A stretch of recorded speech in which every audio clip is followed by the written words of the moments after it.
What's up, y'all? The reviewer is here, and I'm back to give y'all this topic that I wanted to talk about.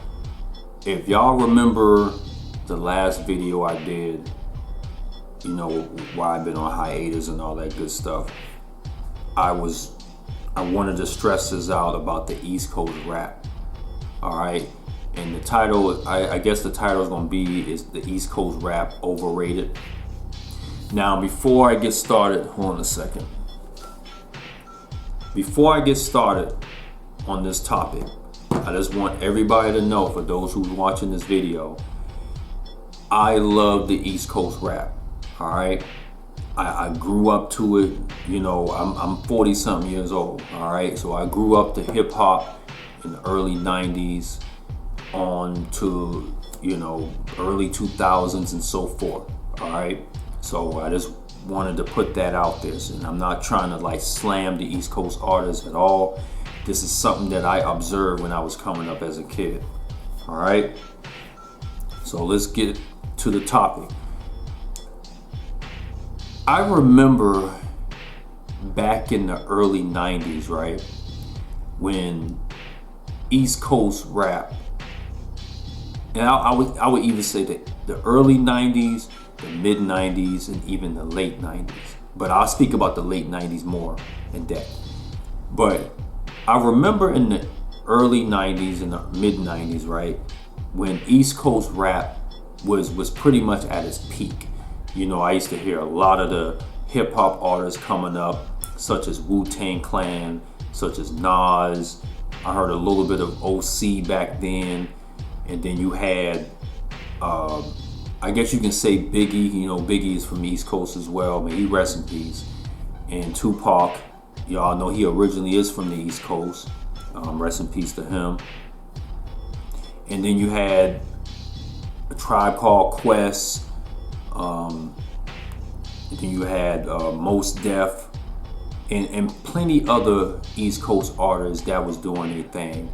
There was a few of them that had like one-hit wonders, and you really didn't hear from them after that. I think Fu-Schnickens, I wouldn't really say they're one-hit wonders, but I only knew a few of their songs.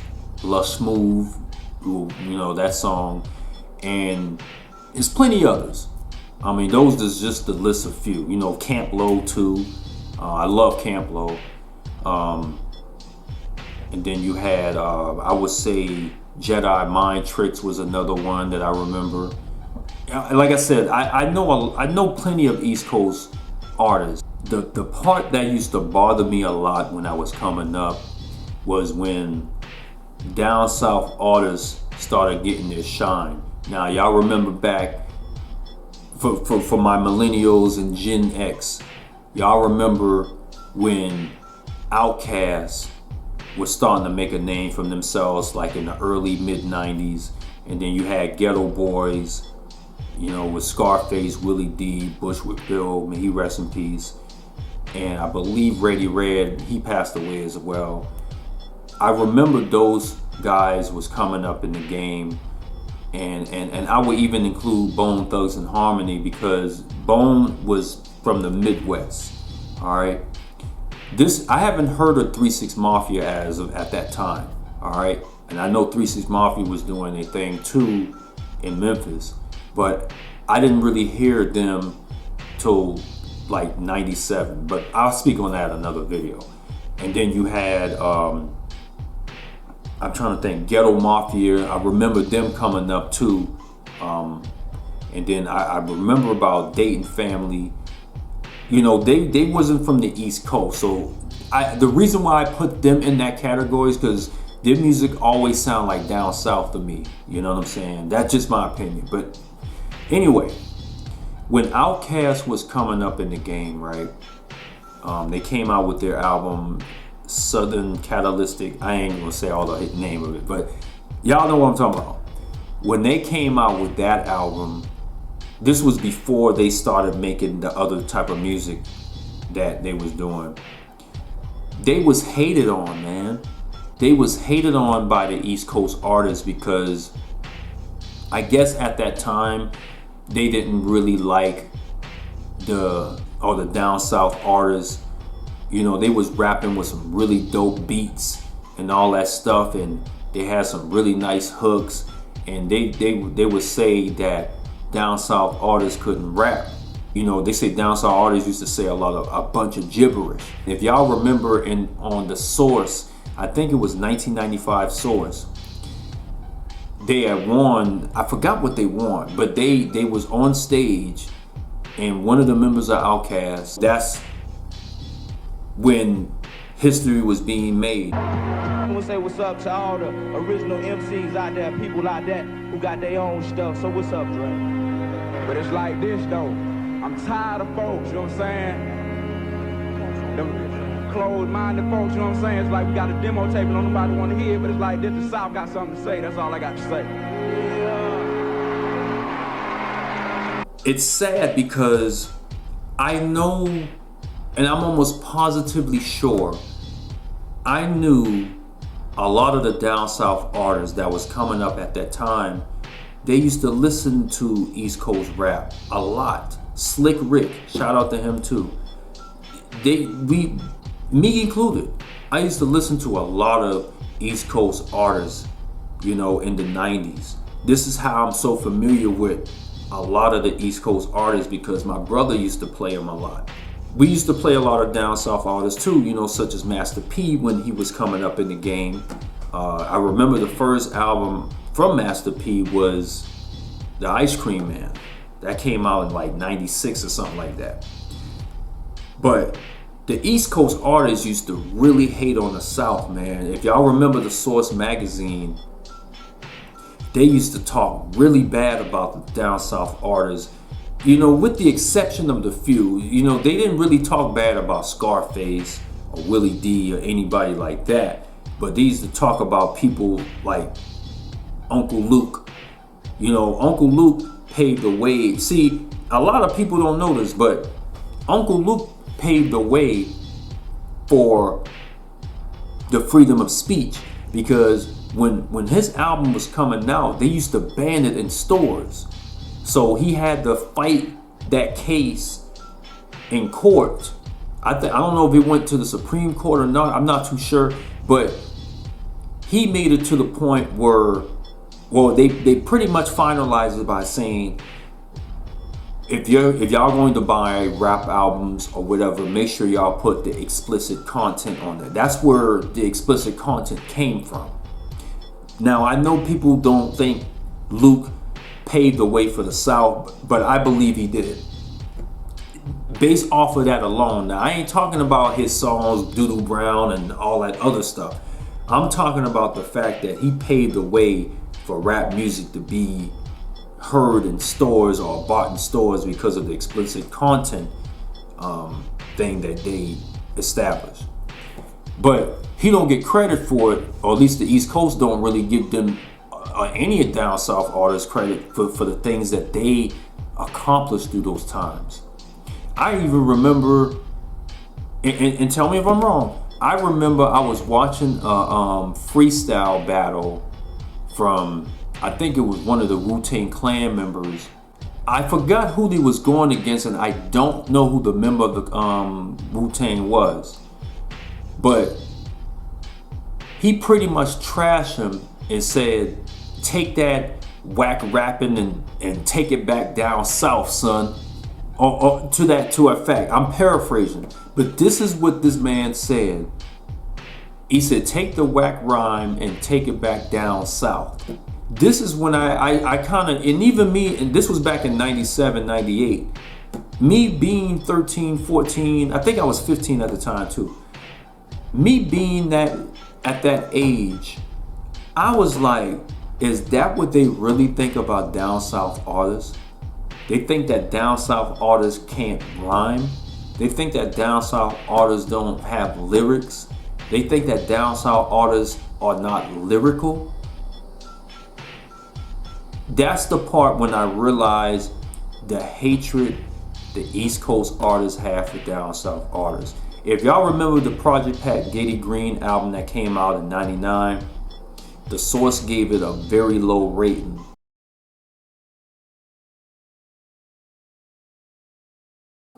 wow, they give one of Jay-Z's albums a 5 mics.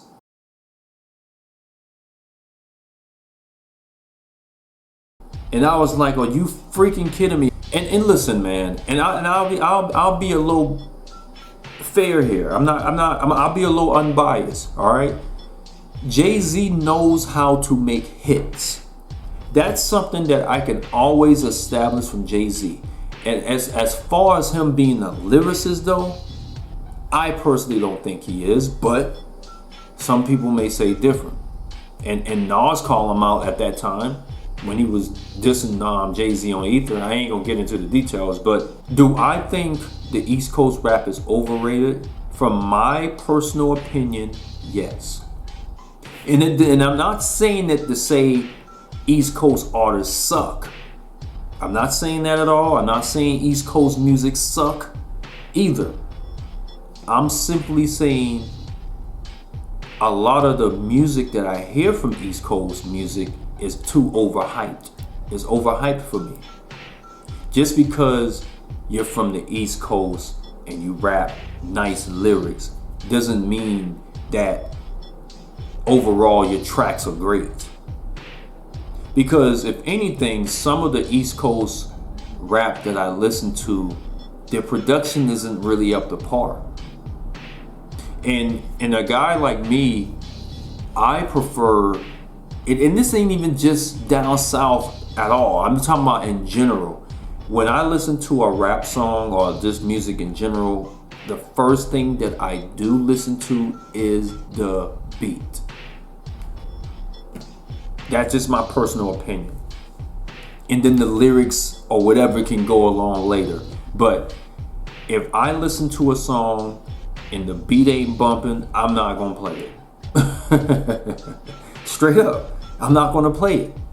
Because why would I play something in my ride or if I play something on my stereo if the beat ain't knocking? Now, I know some people's like, well, it ain't always about the beat. You listen to it. I get that. There's songs, see, there's certain artists that I know I'm not expecting the best production. And I can just listen to the lyrics and I can kind of dismiss the beat, you know what I'm saying, and just hear the lyrics. But for the most part, beats truly matters at least 80 to 90% of the time. Straight up. And again, this is my personal opinion. I don't want people coming on here trying to dog me or whatever for what I'm saying. But a lot of the East Coast artists didn't have the best productions. They really didn't. And I'm not saying I don't listen to East Coast artists' music. I'm not saying that. I'm simply applying that the production side wasn't that great. When I listen to a track, I listen for the beat. I listen to see if they got hi-hats, nice snares, nice bass lines, and any changes. Now, again, Busta Rhymes was a prime example of productions was on point. I mean, The Coming, When Disaster Strikes, and more of those albums, he showed that he can be lyrical with some bumping beats. I used to play those albums of Busta Rhymes a lot because I was like, man, these beats are bumping. I always thought it was so unfair that East Coast artists or just East Coast listeners used to trash down South artists a lot because they couldn't comprehend the way that down South artists was rhyming. We rhyme in the way that we have a nice flow, we have a nice low cadence when we rap, and for the most part, most of us down south artists stays organized when we rap. When East Coast artists rap, they would say a line and then they will say a long line to make it rhyme with the last line. This was something that I realized when I used to hear them rap. And I love Rough Riders, man. Like, Rough Riders was another one of my favorites coming up. I heard of Rough Riders back in '99. I remember that day. I remember when a friend of mine at that time, he gave me the Rough Riders tape. He had the cassette tape. And he was like, man, you got to peep this Ride or Die Volume 1. I love DMX, man. Rest in peace to DMX. DMX was one of my main favorites from the East Coast. But Rough Riders was what opened my eyes to realize, man, they got some bumping beats. Swiss Beats was doing it. And they had Juvenile on the compilation. I remember this.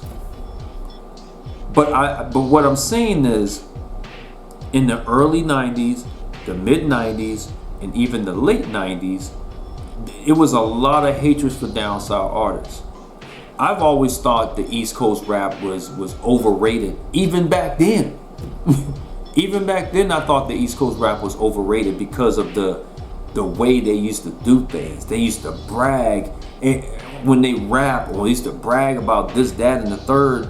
And I'm like, I'm not taking anything away from the artist that does this, but they used to really just they disgust me when they trash down south artists.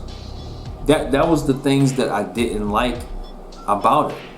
Because at that time period, I used to think that it was always love for the South, and it wasn't. I even knew people when I was in the service at the time. I even knew people that was from the East Coast, and at the time, this is when I first heard of K Reno, right? This is back in early 2000s when I was listening to his music, and I still do. I let this guy listened to K Reno, and he was like, and it was one of his lyrical songs, and he was like, he ain't saying nothing. I was like, what? You did all, I said, you listen to this and you tell me he's not saying nothing? I said, these are battle raps. So I let him listen to another one, and at least I gave him respect for taking the time out to listen. I let him listen to another one. This is more on like a personal issue. And he was like, it's okay.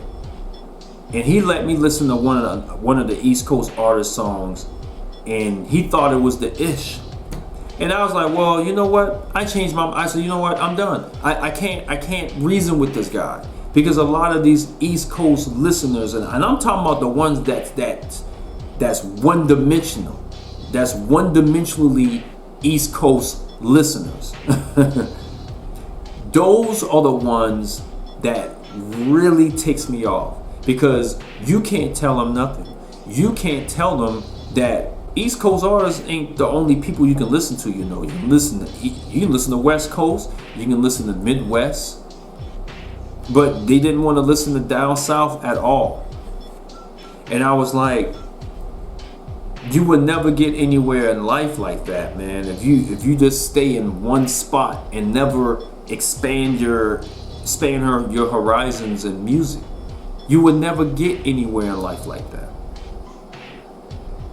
So with that being said, the fact that I had to stress this out to certain people about East Coast artists, it was pretty sad to me at the time.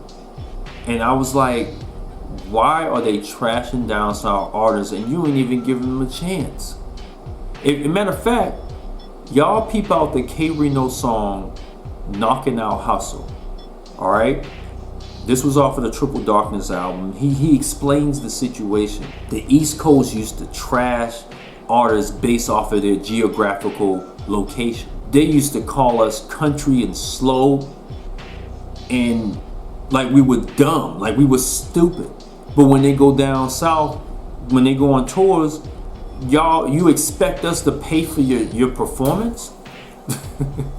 Make it make sense. Don't mind that, that's the ice maker. Make it make sense. That's why I was like, no way. Y'all remember Showtime at the Apollo?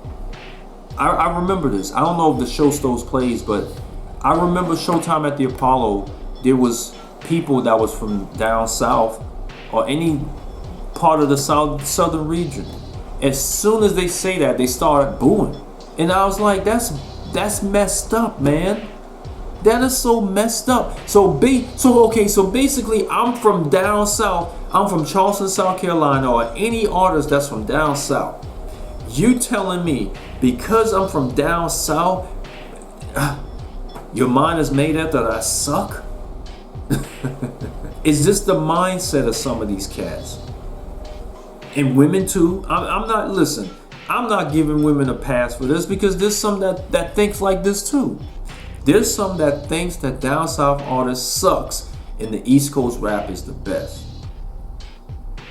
This is what made me decide to start making album reviews of down south artists, because I remember this. I remember they used to trash the artists and the East Coast rap they feel was so great, or they were superior. No one can go above East Coast rap music. And it was sad. It was sad to hear that, because I'm like, dang, so this is where y'all gonna stay at. Y'all not gonna go anywhere else. But that's just my opinion though. I feel like the East Coast rap is overrated. And again, like I said, I listen to the East Coast rap. I listen to them pretty often. And I do discover new artists across when I listen to the Apple Music. I got a radio station that I play based off of what I like. So I do discover new artists from East Coast that I may not have heard of, and I think they're pretty good. But unfortunately, they haven't really got too far because of the production side. So anyway, with that being said, that's it. Regardless though, shout out to the East Coast artists, especially the ones that I grew up to. And I just want to say much love, man. Like, I'm glad that we got over that hump, at least for the most part, that no matter where you're from, man, if you make good music, you make good music. It shouldn't have to be based off of geographical locations. And that's where a lot of these one-dimensional listeners fall short of, because you don't know what you're missing out there, especially if you're a music head. If you're a music head, you shouldn't even put yourself in one spot and think that's it. I'm not listening to anything else. So anyway, that's it though. Much love to the real folks, and I'll be on here back with another video. All right, peace out, guys. One love.